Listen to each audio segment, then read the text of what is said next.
everyone. My name is Marialina Tsinidis. I'm a first-year undergraduate student. I would like to thank you so much for giving me the opportunity to present my work. I have involved myself in aerospace projects, and with the Spaces team, I have done a research in order to investigate the effects of microgravity on honey's viscosity.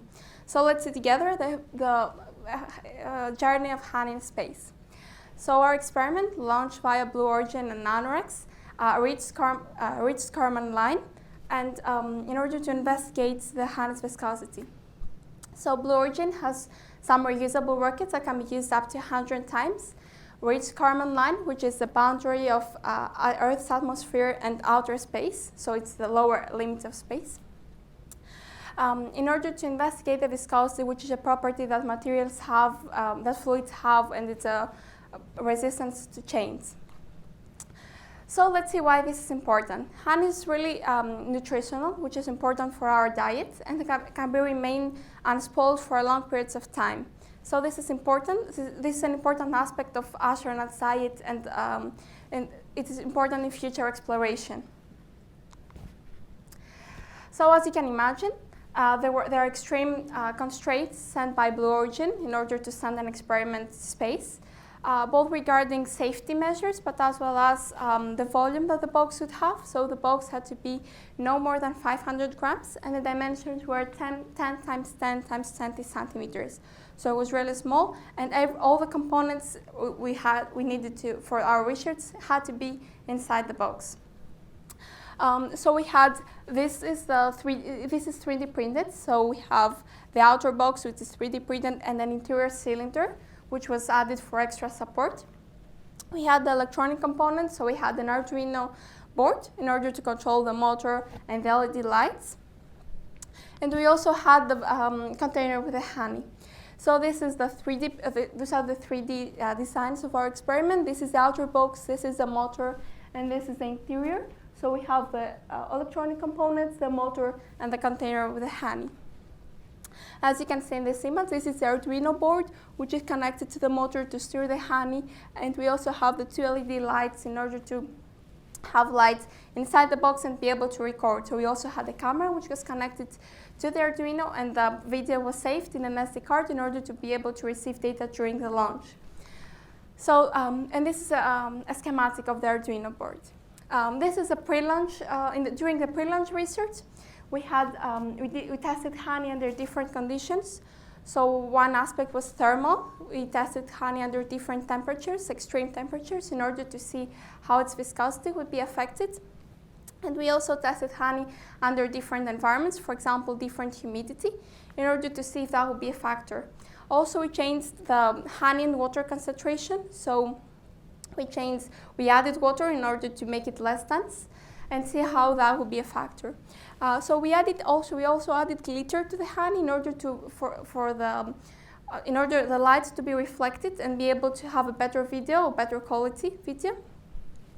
And we used you can see here in this video, you can see a motor rotating the honey. So from this motion, from the motor's motion, you can see a circle created around the brasses of the motor, and this motion creates the bubbles which rotate around, and from the bubbles motion we can derive the velocity, and as a result the viscosity.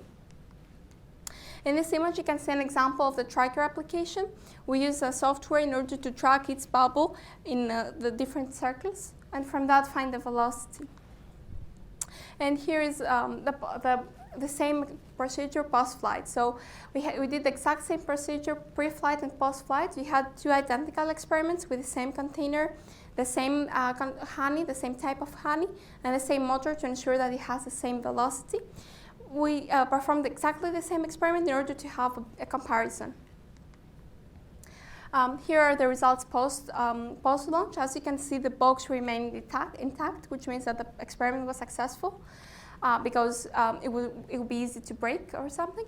However, our box remained intact, everything remained in place, and we were able to record data. We also had data regarding the environmental conditions inside the capsule, the Blue Origin's capsule, like the temperature at this point and everything, which was really helpful for the research. And here you can see part of the results. We observed that there was a disk created around the motor, an inner disk, And in that disk, the bubbles in the inner circle were moving faster than the bubbles on the outer circle. And as you can see here, this is a disk, the diameter of the disk as it's changed. And this graph proves our assumption. So the smaller the displacement, the higher the velocity. So the smaller the displacement from the motor. This is really important. Our research seemed to be effective, so the experiment worked well. It was and the method we used seems to be efficient.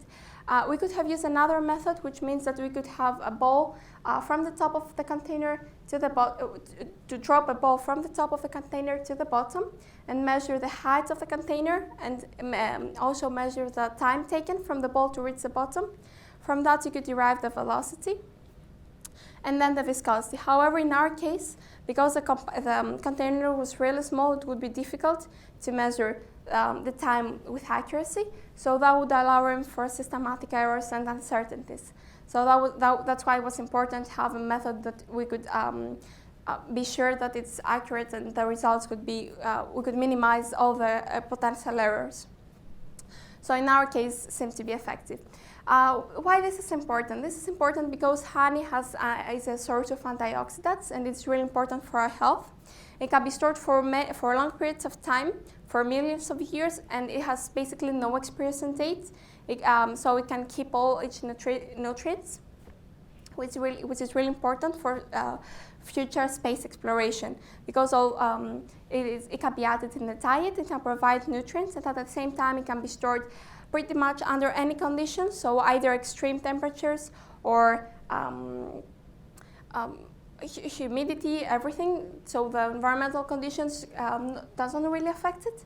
So it is really important to see how this part of our diet could behave in these conditions, and be able to have a better image of how it could be added as part of astronauts' diet or our diet in the future. Thank you so much.